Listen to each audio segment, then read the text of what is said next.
Oh, good morning, positive people. You got Dana here, and I couldn't find good parking for good lighting, so I apologize in advance for this like problem lighting that we're experiencing. That coupled with the fact that the sun is like super bright, so I'm gonna have to put my sunglasses on for this, which is like so impersonal, I feel like. But yeah, my usual space around here is like taken. So today's video, I wanted to talk more in depth about my DUI, and just like my experience getting a DUI, what it was like, because my experience is probably like, okay, you know how you go on these gossip websites and like celebrities get DUIs and it's almost like that shit just goes away, right? That's not what happens for most people. Let me turn down this radio so freaking Justin Bieber and Shakira don't sue me for using their music. But anyway, so when I was 22, back in 2011, I was I'm not gonna say I was out of control, but I was definitely like living for my friends and living to keep up appearances and like, you know what I'm saying, pump faking, and just I was living my life to impress other people, doing a lot of things that I probably had no business doing. Marley at the time was 2 years old, and yeah, 2 years old, gonna be 3 in like the preceding, 3 months or whatever. And yeah, I did a lot of partying. I was making really good money working at this like ticketing company. Yeah, I was working this like really cushy warehouse job. I was working the night shift. So yeah, of course I was already like a night owl on my days off, coupled with the fact that like I had the money to like keep sitters and play and stuff like that. So I was out all the time. So this particular night I was staying at the time. I was working in Norcross. I was staying in Lithonia, and then I would go to, whether it be between Swats and Decatur, to like go out. So like, JR Crickets, the Mexican, for anybody who's like familiar with like spots where I would be at, I was like one of those girls. To this day, like I don't care for a fancy spot. So like people are like, oh yeah, like I only go to Mansion Milan, or I only go to, you know what I'm saying, back in the day, Chocolate, or I only go to like, these different clubs. I would be at 426. I would be at that's on Memorial Drive. I would just be at these like down and dirty places where the drinks were good. You know what I'm saying? The people there weren't like the best of people, but it's like, I was there to party. I was there to, what did the kids say? I was there, the party was lit, so I was there because the party was lit. Whatever, right? So this particular night, I'd gotten reprimanded at my job, yeah. And they were just like, yeah, don't come in tonight. Like, really? They were like, yeah, don't come in tonight. And I believe that it was it was Thursday, because it was, excuse me, it was the end of my work week. I was working Sunday to Thursday, 8 p.m. to 4 a.m., right? And they were like on Thursday night, yeah, don't come in. Well, anybody that knows the Atlanta party scene knows that like weekday parties are just as popping as weekend parties. So I was like, shoot, I never get to go out on Thursday nights. Okay, I guess I'm going out tonight. So I hit my friend up, who at the time was, I'm just gonna say it, who at the time was like selling herself. Like she was selling her body. And I'm not knocking anybody for that at all. You know what I'm saying? She was making way more money than I was, so who am I to judge her? And she was my friend and whatever, and I was like, okay, well, I'll go kick it with you because I know there'll be guys around who will buy drinks or whatever. And she's like, yeah, sure, come out. Yeah, whatever, come out. So I drove from Norcross to Lithonia, and for anybody who doesn't know, if you are taking 285, that is a nice long drive, okay? I want to say it was about like a 30, it's like a 30, 40-minute drive, so I remember correctly. It's like a 40-minute drive, because I had to take 285 from Norcross to I-20. Yeah, which is a ways, all right? You get a map out and you you do the math on that, or whatever. You do the whatever on it. So I get to her, we party. The guy that she was seeing at the time, like the guy that was paying for her time or whatever, was extremely generous with her, was buying like top shelf craft or whatever, not knowing that at this particular time we were extreme lushes. And when I say that, I don't ever think that I was an alcoholic, because and to this day, the case can be made.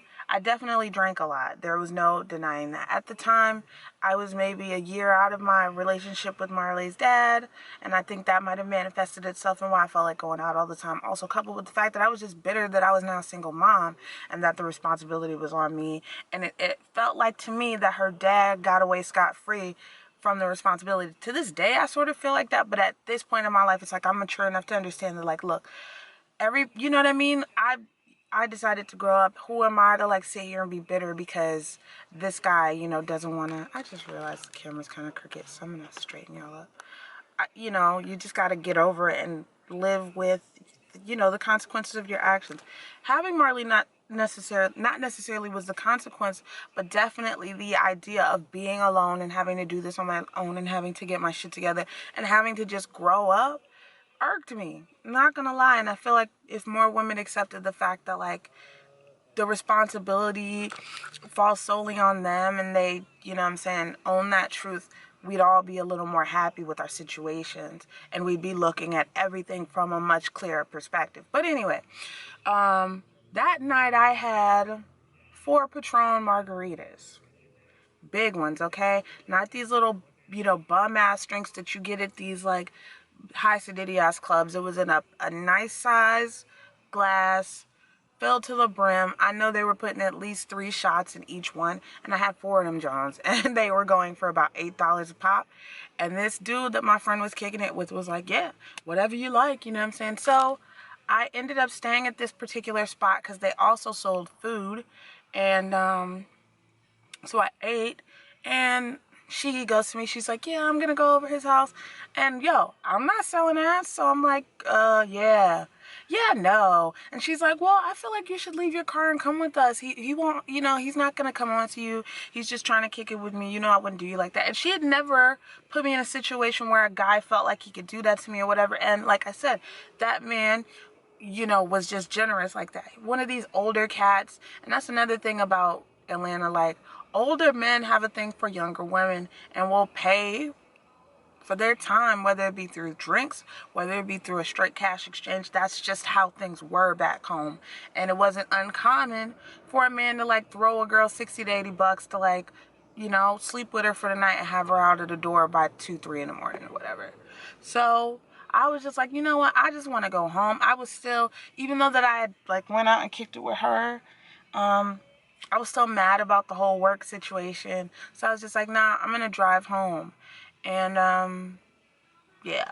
So I got in the car only to realize, well, fuck, I'd left some things at my job and I needed to go back up to Norcross to get it. Keep in mind now, I'm not going to lie to you, I'd had drinks, so clearly my thinking wasn't right. I hopped in my car, and I'll go ahead and say it now.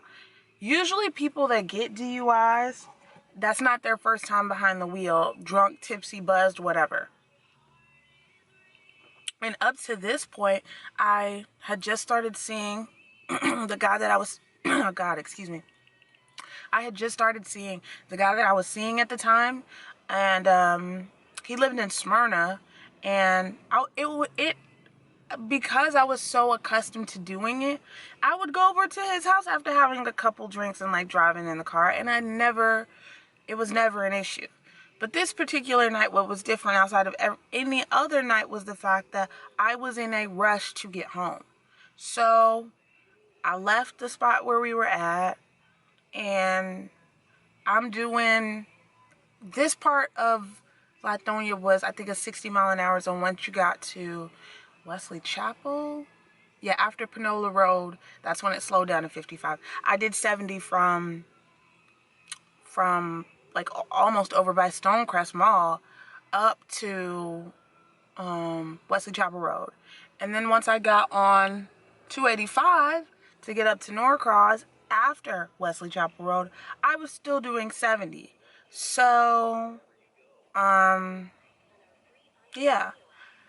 This particular night, the patrols were actually out to arrest people. I don't know what particularly was going on in the city, but it's not uncommon for there to be paddy wagons on the highway looking to lock people up, whether it be for not having insurance, whether it be for super speeding, whether it be for DUI, which they ended up getting me for. So, yeah, I'm super speeding on 285. The lights come on. Fuck. And in the back of my mind, a light bulb clicked. I hadn't paid my insurance on the car for maybe the last 2 to 3 months. And then that's when the reality of it started sinking in, like, yo, there's no way I'm getting out of this. I can definitely still taste tequila on my breath. You know what I mean? I didn't even fight it. So I get pulled over. The cop comes up to the window. He's just like, yeah, I smell alcohol on your breath. Can you get out of the car? I'm like, yeah, sure. He asked me to do a breathalyzer. I refused. Gang. So, pro tip. If you get pulled over for DUI, take the breathalyzer. Whether you know you're going to pass or not, take it. Okay? Obviously, sucking pennies and eating peanut butter and all these things won't lower it. But you're better off taking it and fighting it in court than not taking it at all. Because according to, anyway, Georgia DUI law, and I'm sure this would probably make sense across the board, if you decline that test, you're basically admitting guilt. And I didn't know that. You know, I just thought, you know, I'm incriminating myself by taking it, so I'm not going to take it, right? So, also, too, when you refuse to take it, that gives them the grounds to arrest you. So, you know, he's like, so you don't want to take the breathalyzer? Can you take a sobriety test? And I'm like, oh, my knee hurts or some dumb shit like that. But I, like, followed a pen and all this other shit. I went through all the motions, and I, you know, from the dash cam did an amazing job, but didn't mean shit. I'm still getting locked up because I didn't take the breathalyzer. So, like I said, they were out that night on 285 arresting people. So I ended up getting handcuffed. I'll never forget the cuffs were actually pink cuffs. They were like metal cuffs, but they had been spray painted pink. I don't know. So, yeah, I'm sitting back in this paddy wagon, and it's like this truck basically, and on one side they have women, on the other side there's men, and I could literally smell the funk of the men on the other side of this paddy wagon, and I'm just like, man, how did I end up getting myself in this place to where, you know, these freaking pigs are fucking arresting me? And it's just like, yeah, I was out here doing shit I have no business doing. So when everything was said and done, I had been arrested for not having insurance, for super speeding, and for failure to maintain lane, which was bullshit because I was in the last lane and I had to, the only lane change that I did was the lane change to get onto the shoulder once his lights came on. But whatever, they'll throw the book at you once they, you know what I mean? And once I get into the court case, I'll show you how shit like that works in Georgia, and just to be mindful, people. I'm only telling this story because it's like, I'm not saying people are gonna fuck up, but DUI lawyers and the court systems wouldn't be making a killing if people weren't continually, you know, getting themselves in trouble for whatever reason, right? So they have me in the paddy wagon. We get up to Gwinnett County Jail. And yes, my mugshot is still on mine. I'm not happy about it, but it is what it is. And for the longest time, like the shame of it. Not even the fact that I got arrested, but just the shame of having this ugly mugshot out there used to really hover over my heart. And even blogging back home in Georgia, like, that, you know what I'm saying, it fucked with me that was just public information and whatever else. And I was just ashamed, you know what I mean? Like, it was hard to, you know, there were so many things that got me in my 3-year rut, but the first little trigger was the fact that, like, every day I could just go on Google my name, and here was this mugshot. And the problem is, back home in Georgia, because it's public information that's available online, the minute that they book you, there are other sites, these other little stupid-ass mugshot sites, that take your picture and put it on their sites, and then hold your picture for ransom, talking some shit like, yeah, we'll take your picture down for $300, or if you're dead. Literally, the only way you can get a mugshot taken down is if you fucking die. And at that point, it has to be on your family to take it down. Like, that's embarrassing as fuck. You know what I mean? Like, I know by the time Marley's old enough for me to say, oh, by the way, it's not going to matter to me or to her, but I don't like the idea that somebody can use the mistake that I made for personal gain, you know? And I'm not sure if they get ad revenue on these mugshot websites, but I just think it's messed up. Like, well, I get it that people find it funny to go online and they see crazy mugshots and stuff like that, and they, you know what I'm saying? And there's some people that are jailbirds and just have 50 of them or whatever, but it's humiliating, you know, and it makes looking for a job super hard. So yeah, I got my mugshot done and processed, and they put me in a holding cell with like 20, no, it wasn't 20, I want to say like 15 other women, most of which were in there. If they hadn't gotten a DUI, they were in there for like contempt of court, like not showing up for a court date. And there was one girl in there, poor thing, was in there for kidnapping because she didn't take her son back home. Like basically she took her son from her boyfriend who had legitimized him, and she didn't return him on said day, and she was just gone, wasn't accepting no calls for 3 days. So they had revoked her bond. She didn't even have a bond. I think once everything was said and done, my bond, my bail was like between $3,000 and $5,000, which made my bond between $300 and $500. Right as I was getting pulled over, I called my mom. And I just told her, hey, I'm getting arrested. They're taking me to Gwinnett County, with the hope that she would bail me out. And she did. Like I said in my last video, none of my friends came, you know, to help. I called my boyfriend at the time. And that's when, another thing, that's really when the light bulb clicked for me. I called my boyfriend once I was like in jail. And he was just like, yeah, I don't have any money. There's nothing I can do. And I was just like, wow. You didn't even offer maybe if my mom posted the bond to like come and pick me up. Like, and he was unemployed at the time and was collecting like long-term disability. So it was like, there's no excuse for you to not come and get your girl. So again, the reality of everything sunk in. I was in holding for 12 hours, and I spoke to my mom about this after the fact, and she was just like, yeah, they actually told me you were going to be ready an hour after the bond was posted, but I figured having you sit in there for a little while would let you think about your actions. And she was right, because after everything was said and done, I was just so ashamed and frustrated that I didn't want to ever get in trouble after that. And to this day, you know what I'm saying, my insurance is paid up. You know what I'm saying, like, I don't go drinking and driving. If I want to go out and have a good time, I'll take an Uber. Like, I'm all about staying out of trouble. So I get bonded out, and I think my court date was well, okay, first I had to go and get arraigned, and that's basically when they tell you what you've been charged with and everything, and that gives you enough time to go and get a lawyer. So I went and got a lawyer, and I'd actually, and I just forgot about this, I'd actually gotten a ticket for underage drinking, for being a minor in possession, when I was 20, and the lawyer that I worked with at the time, I guess he had seen a lot of success between the time that I worked with him and the time of my DUI. So I couldn't use him because his rate was too much. I think his rate was like $300 or $400 an hour, and he had a 10-hour retainer. And so yeah, I didn't have $4,000 to give his ass, right? So I ended up going with this like 2 years out of school DUI lawyer, and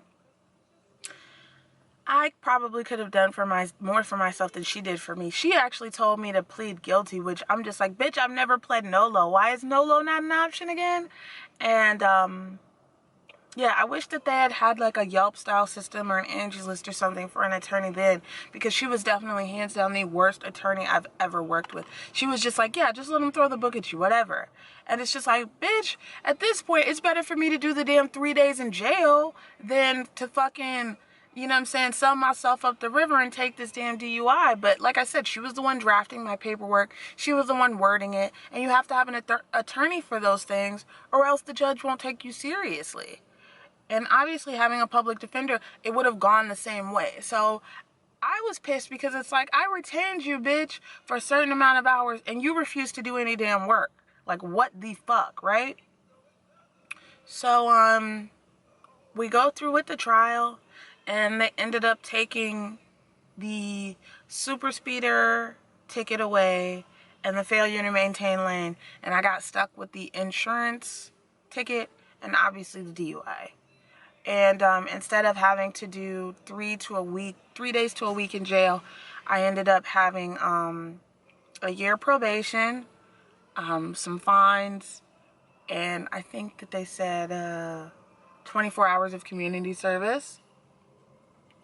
So I ended up going and working with this nonprofit, and I only actually worked with them for maybe 8 hours, and then they credited me for the other 24. I remember that it was a big to-do proving that I had gotten the hours, and actually that particular nonprofit got in a lot of trouble because basically they were selling community service hours, and it was like on their Facebook page. Like, literally, I wasn't shit when I was 22, so it's like I didn't want to do community service. I wanted to like make this as easy as possible, and I mean, I did do some. Like, for 8 hours we went down to downtown Atlanta and we handed out food to the homeless.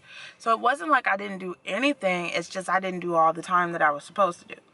So yeah, I did the time. The lady liked me, so she credited me for the 24 hours. I paid the fines. At the time, I was getting a tax return back, so I was able to pay most of my fines off. But where they get you is not your fines, but your damn probation. So my probation, basically what it was is your fines, once those are paid off, you're pretty much on non-reporting probation. And so long as you don't get arrested or in any trouble, they pretty much mind their business. During the course of my probation, I took 3 random drug tests. After that 3rd test, they stopped testing me. I think that they were just used to the fact that I wasn't partaking in anything, that they felt comfortable enough to not test me anymore. Also, too, I wasn't on a drug-related charge, so, you know. And alcohol synthesizes itself in 24 to 48 hours. So even if I'd been drinking, I could have cleaned up my act, you know, prior to a probation appointment. So it's just one of those things. So my probation, because I was really focused on getting it done, and because I knew that I had a lot of friends that their probation obligations had actually been finished, but because they didn't have the money and because they were paying minimums, there's interest on your probation. So if you can't pay it in a timely fashion, you'll just be in this never-ending loop of being on it. That's actually what was going on with my daughter's father at the time. He had 5 years probation, but because he can't keep a damn job and pay these people their money, I'd imagine now he's probably on year 7 of a 5-year probation because he just doesn't have the money. And you know, we can talk race all day. We can talk about race all day and how the system systematically makes it difficult for people of color and people from lower economic groups to handle things like that, but that's a different conversation. Like I said, I managed to get my fines and everything handled in about 8 months' time. Had I just paid in full, I could have just been on non-reporting, and it could have made for my life to be a lot easier. Because really and truly, you just go in there. So you go in, you sign in. They have a little kiosk where you can pay your fees. You go talk to your probation officer, and it's usually a conversation like, yeah, you staying out of trouble? Yeah. You know, have you done XYZ community service? Yeah. Pee in this cup. Should you need to pee in the cup? They come back with some tests. You go home. And you do that every month until you're done paying off your fees. Once we got to,